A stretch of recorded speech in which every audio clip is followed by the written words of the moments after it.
നമസ്കാരം. ഇന്ന് അതിവിശേഷപ്പെട്ട സ്വർഗവാതിൽ ഏകാദശിയാകുന്നു. ഇന്നേ ദിവസം ഭക്തർ ഏവരും ഭക്തിപൂർവം ഭഗവാനെ സ്മരിക്കുകയും ചെയ്യുന്നു.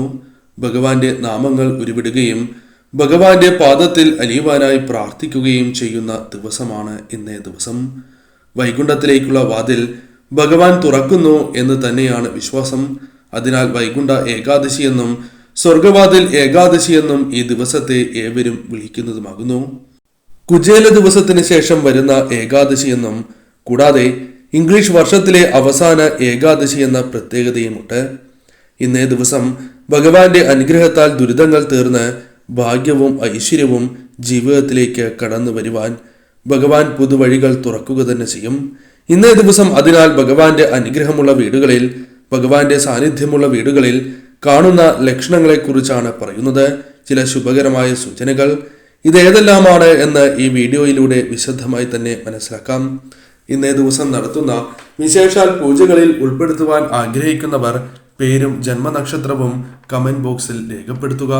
ആദ്യത്തെ ലക്ഷണമായി പറയുന്നത് പൂച്ചയുമായി ബന്ധപ്പെട്ടാകുന്നു. പൂച്ച ഇന്ന് വീടുകളിലേക്ക് വരികയാണ് എങ്കിൽ അത് ശുഭകരമാകുന്നു.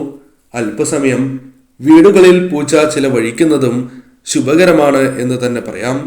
ആ വീടുകളിൽ ഭാഗ്യം, അതേപോലെ സന്താനങ്ങൾക്ക് ഉയർച്ച എന്നീ കാര്യങ്ങൾ വന്നു ചേരുന്നതിന്റെ സൂചനയായി പരാമർശിക്കുവാൻ സാധിക്കും. അതിനാൽ പൂച്ച വീടുകളിൽ വരുന്നത് ഏറ്റവും ശുഭകരമായ ലക്ഷണമായി തന്നെ ഇന്ന് പരാമർശിക്കുവാൻ സാധിക്കും. അവ വീടുകളിൽ വരുമ്പോൾ അവയെ ഉപദ്രവിക്കരുത് എന്ന കാര്യവും പ്രത്യേകം ഓർത്തിരിക്കേണ്ടതാകുന്നു. മറ്റൊരു ശുഭലക്ഷണം മഞ്ഞ പുഷ്പവുമായി ബന്ധപ്പെട്ടാകുന്നു. കൂടുതൽ മഞ്ഞ പുഷ്പങ്ങൾ വീടുകളിൽ ഇന്നേ ദിവസം വിരിയുകയാണ് എങ്കിൽ അത് ഏറ്റവും ശുഭകരമായ ലക്ഷണങ്ങളിൽ ഒന്നായി തന്നെ പരാമർശിക്കാം. സാമ്പത്തികപരമായ അഭിവൃദ്ധി ആ വീടുകളിലേക്ക് വന്നു ചേരാൻ പോകുന്നു എന്നും ഭാഗ്യം വർദ്ധിക്കാൻ പോകുന്നു എന്നുകൂടി അർത്ഥമാക്കാം. മറ്റൊരു കാര്യം നാം ശ്രദ്ധിക്കേണ്ടത്, ഇന്നേ ദിവസം ജീവിതത്തിലേക്ക് ചെറുതോ വലുതോ ആയ ശുഭവാർത്തകൾ വന്നു ചേരും. ആ വാർത്തയുടെ പ്രാധാന്യമല്ല അത് എത്ര ചെറുതാണ് എങ്കിൽ പോലും ശുഭകരമാണ് എന്ന് തന്നെ പറയാം. ഭഗവാൻ നമ്മോടൊപ്പമുണ്ട് എന്ന് തന്നെയാണ് ഇതിലൂടെ നാം മനസ്സിലാക്കേണ്ടത്. ഭഗവാനിലുള്ള വിശ്വാസം നാം വർദ്ധിപ്പിക്കേണ്ടതാകുന്നു. ഈശ്വരാധീനം നിങ്ങളിൽ, ഭഗവാന്റെ കടാക്ഷം നിങ്ങളിൽ വർദ്ധിച്ചിരിക്കുന്നു എന്ന സൂചനയും ഇതിലൂടെ നാം അർത്ഥമാക്കേണ്ടതായിട്ടുണ്ട്. അതിനാൽ തന്നെ ഇതും ശുഭകരമായ ലക്ഷണമാകുന്നു. മറ്റൊന്ന് പല്ലിയുമായി ബന്ധപ്പെട്ടാണ് പറയുവാൻ സാധിക്കുക. നിങ്ങളുടെ പൂജാമുറിയിൽ അല്ലെങ്കിൽ വിളക്ക് തെളിയിക്കുന്ന അവസരത്തിൽ പല്ലിയെ വീടുകളിൽ കാണുകയാണ് എങ്കിൽ അത് ഏറ്റവും ശുഭകരമായ ഒരു ലക്ഷണമാണ് എന്ന് നാം മനസ്സിലാക്കുക. നിങ്ങളുടെ ജീവിതത്തിൽ ഈശ്വരാധീനം വർദ്ധിക്കുന്നു എന്നും ഈശ്വര കടാക്ഷത്താൽ ജീവിതത്തിൽ ശുഭകരമായ കാര്യങ്ങൾ വന്നു ചേരാൻ പോകുന്നു എന്നും ലക്ഷ്മി ദേവിയുടെ കടാക്ഷം നിങ്ങളുടെ ഭവനങ്ങളിലുണ്ട് എന്ന വ്യക്തമായ സൂചനയാണ് ഇതിലൂടെ നാം അർത്ഥമാക്കേണ്ടതായിട്ടുള്ളത്. അതിനാൽ ഏറ്റവും ശുഭകരമായ ലക്ഷണമാണ് എന്ന് തന്നെ പറയാം. ഇന്നേ ദിവസം നാമങ്ങൾ ജപിക്കുന്നവരാണ് ഏവരും. ഇത്തരത്തിൽ നാമം ജപിക്കുമ്പോൾ ഞാൻ ഈ പറയുന്ന ലക്ഷണങ്ങൾ കാണുകയാണ് എങ്കിൽ അത് ഏറ്റവും വിശേഷമാണ് എന്നുകൂടി മനസ്സിലാക്കുക. മനസ്സിൽ ഇന്നേ ദിവസം സന്തോഷം നിറയുകയാണ് എങ്കിൽ അത് നാമം ജപിക്കുന്ന അവസരത്തിലാണ് എങ്കിൽ അത് ഏറ്റവും ശുഭകരമായ ലക്ഷണമായി തന്നെ പരാമർശിക്കുവാൻ സാധിക്കും. എന്തെന്നില്ലാത്ത സമാധാനം നിങ്ങളുടെ ജീവിതത്തിലേക്ക് കടന്ന് വരുന്നുണ്ട് എങ്കിൽ അത് ശുഭകരമായ ഒരു ലക്ഷണം തന്നെയാകുന്നു. അതിനാൽ ഇന്നേ ദിവസം ഭഗവാന്റെ കടാക്ഷത്താൽ നിങ്ങളുടെ ജീവിതത്തിൽ ഉയർച്ചയ്ക്ക് സാധ്യത കൂടുതലാകുന്നു. നിങ്ങളുടെ ജീവിതത്തിൽ മനസമാധാനത്തോടെ കാര്യങ്ങൾ ചെയ്തു തീർക്കുവാൻ സാധിക്കും എന്നുകൂടി മനസ്സിലാക്കുക. മറ്റൊന്ന് പ്രാർത്ഥിക്കുമ്പോഴാകുന്നു. ഇന്നേ ദിവസം പ്രാർത്ഥിക്കുന്ന അവസരത്തിൽ നിങ്ങളുടെ കണ്ണുകൾ നിറഞ്ഞൊഴുകുകയാണ് എങ്കിൽ അത് ഏറ്റവും ശുഭകരമായ ലക്ഷണം തന്നെയാകുന്നു. മനഃപൂർവ്വമല്ല, അറിയാതെ കണ്ണുകൾ നിറഞ്ഞൊഴുകിയാലാണ് ഈ ഫലങ്ങൾ വന്നു ചേരുക.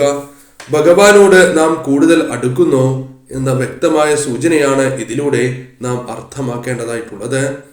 മറ്റൊരു ലക്ഷണമായി പറയുന്നത്, ഇന്നേ ദിവസം ക്ഷേത്രത്തിൽ ദർശനം നടത്തുന്ന അവസരത്തിൽ ക്ഷേത്രത്തിൽ നിന്നും പ്രത്യേകിച്ചും മധുരം ലഭിക്കുന്നത് ഏറ്റവും ശുഭകരമാകുന്നു. മറ്റു വ്യക്തികളിൽ നിന്നാണ് എങ്കിൽ പോലും ഇത്തരത്തിൽ മധുരം ലഭിക്കുന്നത് ഏറ്റവും സവിശേഷമായ ഒരു ലക്ഷണമായി തന്നെ കണക്കാക്കാം. അതിനാൽ ഭഗവാന്റെ കടാക്ഷമുള്ളവർക്കാണ് ഇത്തരത്തിൽ സംഭവിക്കുന്നത് എന്ന് മനസ്സിലാക്കേണ്ടതായിട്ടുണ്ട്. ഇതും ശുഭസൂചനയായി തന്നെ കണക്കാക്കാം. കൂടാതെ തത്ത ഇന്നേ ദിവസം വീട്ടുപരിസരത്ത് വരികയാണ് എങ്കിൽ അഥവാ കാണുകയാണ് എങ്കിൽ അതും ഏറ്റവും ശുഭകരമായ ലക്ഷണം തന്നെയാകുന്നു. ലക്ഷ്മി ദേവിയുടെ സാന്നിധ്യത്തെയും ഭഗവാന്റെ സാന്നിധ്യത്തെയും ഇതിലൂടെ അർത്ഥമാക്കാം എന്ന കാര്യം ഓർക്കുക. സാമ്പത്തികപരമായ നേട്ടങ്ങൾ തന്നെയാണ് ജീവിതത്തിലേക്ക് കടന്നു വരിക എന്നുകൂടി നാം മനസ്സിലാക്കേണ്ടതായിട്ടുണ്ട്. അതിനാൽ തത്തയെ കാണുകയാണ് എങ്കിൽ അത് ശുഭകരമാകുന്നു. അപൂർവങ്ങളിൽ അപൂർവമായി മാത്രമാണ് വീടുകളിലേക്ക് തത്ത വരിക. അതിനാൽ അത്രമേൽ പ്രാധാന്യമുണ്ട് തത്ത ഇന്നേ ദിവസം വീടുകളിൽ വരുന്നത്. അതേപോലെ തന്നെ ഉപ്പൻ ഇന്നേ ദിവസം വീടുകളിൽ വരികയാണ് എങ്കിൽ അത് ഏറ്റവും ശുഭകരമായ ലക്ഷണമാകുന്നു. ആ വീടുകളിൽ സാമ്പത്തികപരമായ നേട്ടങ്ങൾ കടന്നു വരാൻ പോകുന്നു എന്ന് തന്നെ അർത്ഥമാക്കാം. ശുഭകരമായ വാർത്തകൾ പോലും അവരെ തേടി എത്തുന്നതാകുന്നു. എന്നാൽ ഇന്നേ ദിവസം ഉപ്പനെ കാണാതെ വിളക്ക് തെളിയിക്കുന്ന അവസരത്തിൽ ഉപ്പന്റെ ശബ്ദം കേൾക്കുന്നത് പോലും ശുഭകരമാണ് എന്ന കാര്യവും ഓർക്കുക. രാവിലെയും വൈകുന്നേരവും ഇത്തരത്തിൽ ശബ്ദം കേൾക്കുന്നതും അതീവ ശുഭകരമാണ് എന്ന കാര്യവും നാം അറിഞ്ഞിരിക്കേണ്ടതാകുന്നു. മറ്റൊരു ലക്ഷണമായി പറയുന്നത് സുഗന്ധവുമായി ബന്ധപ്പെട്ടാകുന്നു. വീട്ടിൽ പതിവില്ലാതെ ഇന്ന് സുഗന്ധം നിറയുന്നതാണ് എങ്കിൽ അത് ശുഭകരമായ ലക്ഷണമാകുന്നു. എന്തുകൊണ്ടാണ് ഇപ്രകാരം സുഗന്ധം വീടുകളിൽ നിറയുന്നത് എന്ന് പോലും പലർക്കും സംശയം തോന്നുന്നതാകുന്നു. എന്നാൽ നിങ്ങളുടെ വീടുകളിൽ ഭഗവാന്റെ കടാക്ഷം, ഭഗവാന്റെ സാന്നിധ്യം ഉള്ളതിനാലാണ് ഇപ്രകാരം സുഗന്ധം അനുഭവപ്പെടുന്നത് എന്ന കാര്യം നാം അറിഞ്ഞിരിക്കുക. ചന്ദനത്തിരി പോലും തെളിയിക്കാതെ ഇത്തരത്തിൽ സുഗന്ധം വീടുകളിൽ അനുഭവപ്പെടുന്നത് അത് ഭഗവാന്റെ കടാക്ഷത്താലാണ് എന്ന് കൂടി അറിയുക. ഇന്നേ ദിവസം അപ്രതീക്ഷിതമായി നിങ്ങൾക്ക് ഭഗവാന്റെ ചിത്രം ലഭിക്കുകയാണ് എങ്കിൽ അഥവാ ചിത്രം ലഭിക്കുകയാണ് എങ്കിൽ അത് ഏറ്റവും ശുഭകരമായ ലക്ഷണമാകുന്നു. ഇത്തരത്തിൽ ഇന്നേ ദിവസം സംഭവിക്കുന്നതിലൂടെ നാം അർത്ഥമാക്കേണ്ടത് ഭഗവാന്റെ അനുഗ്രഹം നിങ്ങളിലുണ്ട് എന്നും ഭഗവാൻ കൂടെ തന്നെയുണ്ട് എന്നുമാകുന്നു. അതിനാൽ ജീവിതത്തിൽ ഉയർച്ചയ്ക്ക് സഹായകരമായ കാര്യങ്ങൾ നിങ്ങളുടെ ജീവിതത്തിലേക്ക് വന്ന് ചേർന്നുകൊണ്ടേ ഇരിക്കും. ഇന്നേ ദിവസം പൂജാമുറിയിൽ ഭഗവാന്റെ ചിത്രമുണ്ട് എങ്കിൽ, വിഗ്രഹമുണ്ട് എങ്കിൽ ഈ കാര്യം സംഭവിക്കുന്നുണ്ടോ എന്ന് നോക്കുക. ഇന്നേ ദിവസം അപ്രതീക്ഷിതമായി ഈ ചിത്രം അല്ലെങ്കിൽ വിഗ്രഹം നിങ്ങളെ നോക്കി ചിരിക്കുന്നതായി അനുഭവപ്പെടുന്നുണ്ട് എങ്കിൽ അത് ഏറ്റവും സവിശേഷമായ ഒരു ലക്ഷണം തന്നെയാകുന്നു. ഭഗവാന്റെ കടാക്ഷം നിങ്ങളിലുണ്ട് എന്നും ഭഗവാന്റെ അനുഗ്രഹത്താൽ ജീവിതത്തിൽ സൗഭാഗ്യങ്ങൾ മഹാഭാഗ്യം തന്നെ തേടിയെത്തും എന്ന് തന്നെ മനസ്സിലാക്കാം. കാരണം അപൂർവങ്ങളിൽ അപൂർവമായി മാത്രം ലഭിക്കുന്ന ഒരു ലക്ഷണമാണ് അഥവാ സൂചനയാണ് ഇത്.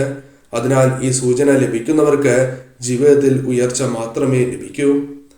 ഇന്നേ ദിവസം വിളക്ക് വീടുകളിൽ തെളിയിക്കുന്നവരാണ് ഏവരും. ഇന്നേ ദിവസം വീടുകളിൽ വിളക്ക് തെളിയിക്കുമ്പോൾ ഞാൻ ഈ പറയുന്ന ലക്ഷണങ്ങൾ നിങ്ങൾക്ക് കാണുവാൻ സാധിക്കുന്നുണ്ടോ എന്ന് നോക്കുക. അഥവാ കണ്ടിട്ടുണ്ട് എങ്കിൽ അത് ശുഭകരമായ ലക്ഷണമാണ് എന്ന് മനസ്സിലാക്കേണ്ടതായിട്ടുണ്ട്. വിളക്ക് അധിക നേരം ഇന്ന് തെളിയുന്നത് ഏറ്റവും ശുഭകരമായ ലക്ഷണമാകുന്നു.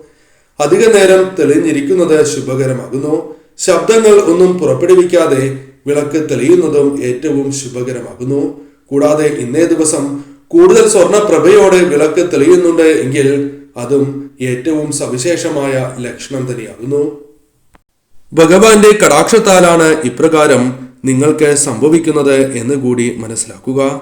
അതിനാൽ ഈ പരാമർശിച്ചിരിക്കുന്ന ലക്ഷണങ്ങൾ നിങ്ങൾ ഇന്നേ ദിവസം കാണുകയാണ് എങ്കിൽ അത് ഭഗവാന്റെ കടാക്ഷത്താൽ ജീവിതത്തിൽ സംഭവിക്കുന്ന കാര്യങ്ങളാണ് എന്ന് മനസ്സിലാക്കുക.